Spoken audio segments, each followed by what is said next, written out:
it is your buddy, Peace and Harmony with you here today. Much love going out to all the beautiful empowered harmonizers. And we're zooming in and focusing in today on a great viewer question. And that is really, how do you address the anxiety that comes with kind of moving through, breaking free from, separating and distinguishing yourself from a very emotionally manipulative or abusive relationship, such as someone who has a personality disorder, someone who is covert narcissistic, someone who is borderline, someone who is malignant psychopathic, someone who has violated your boundaries and utilized and kind of gotten to you, gotten the best of you, gotten to your core, and has really sort of exploited your kindness, your human side to keep themselves going and afloat in the world. And before we get started on really this topic of how do you reduce anxiety, how do you get more clear thinking process, how do you become more decisive and kind of get a little bit happier, I just want to give a huge shout out to those of you who have recently donated to the channel. Whoop whoop, we have Canada in the house. Thank you, oh Canada, what a beautiful place. It's an honor and a privilege to be able to host these sessions for you. And I am so glad that you have found a resource and a kindred soul here to connect with you on some very bewildering, painful, and confusing relationship issues. So thank you so much for reaching out.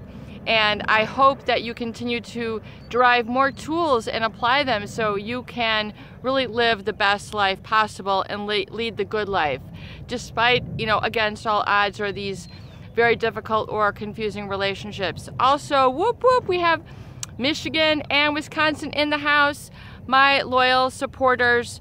I have so much honor and privilege and gratitude to be able to be a resource and a go-to for you and to assist you, especially with your application quotient, your ability to apply the tools and begin to see the results as they manifest and create and take life within your day-to-day, within your moment-to-moment, within your continued focus moving forward. So I'm so glad to hear from my viewers and people who have been confident and also confiding in within the privacy of these videos to be able to sort of really move through successfully. And despite years of having issues, it's an honor and a privilege, so thank you so much. And absolutely, please do donate to the channel. You're helping to keep the channel alive here.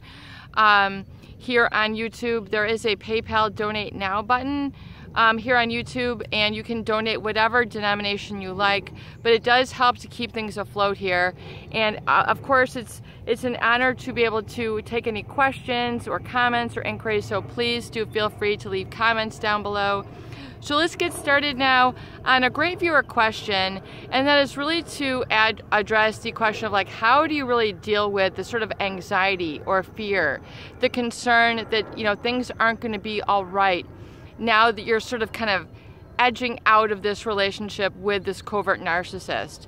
In other words, you've now come to the surface. You've now begun to break free of that traumatic bond that has kept you doing the same thing over and over. Sort of becoming numb and used to the abuse, where their less than kind treatment of you becomes the new normal. You become to accept it, you become to tolerate it. But yet you know that you're not leading the life that you were meant to live. You're not feeling altogether there. You're feeling a sense of anxiety, like something is going to go awry. You're always kind of on pins and needles, or feeling like you're just always sort of on the lookout. You've got a trepidation and a concern perhaps that when's the next shoe gonna drop. So you're hyper vigilant, a little bit skittish in situations, and you don't quite feel comfortable. And to really move through is to understand and individuate yourself as you really truly authentically are, and to realize that you were relating to previously the external persona of an individual who, because of their need for constant attention and admiration, because of really their lack of empathy, because of their sort of callous side. There's a hostility that these people will present to or disclose to those people who are closest to them. So even though, I think what's so confusing is that they feel like they got the worst from this person, and that because that they needed, they had this insecurity, they had this sense of inferiority or incompetence. I really feel oftentimes is the issue is that the covert narcissist, or the overt narcissist, as well as the psychopath, there is a real sense of incompetence, that they can't hold healthy relationships. They don't have the goods. They don't have what is required. They can't do what it takes. They don't have the ability to commit. They are commitment phobic. They are phobic about a lot of things, about not getting their way. They are very obsessive and compulsive when it comes to being in control, with being the superior one.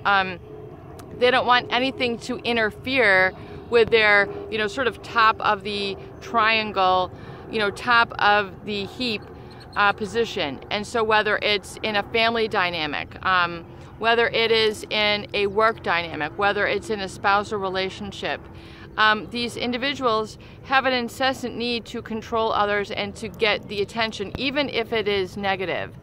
And so oftentimes that is the cause of the anxiety, is because of the repeated exposure, the blunts to yourself, the criticism, the negative projection, the not having kind of the repetition and experience of having eye contact, of having people sort of interested in you, supportive of you, curious about you, being able to have fun in a sort of a carefree, let go manner.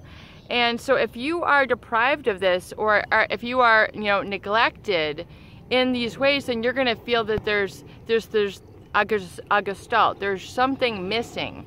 You have A, B, C, D, and E, but you feel like something else is missing. It's not all flowing together. You can't quite, put the bow on it and then move forward in life because of this anxiety. And the anxiety really is because of the fear of this occurring again and again and again, this negative validation, negative projection, that if I go out a little bit, if I go out and become happy, it's just the foreshadowing of events, feeling that things are going to continue to play in the same pattern. And then if you've been around this before, you're then attracting the same people. If you're still kind of in that trauma bond or wounded space within yourself and you haven't healed it, and then are now being comfortable and reducing the anxiety so that you can feel comfortable in a healthy setting, supportive setting, then there's going to be this chronic sense of anxiety, and you're sort of cut off from the healthy flow of energy, of healthy feelings, of healthy decisions.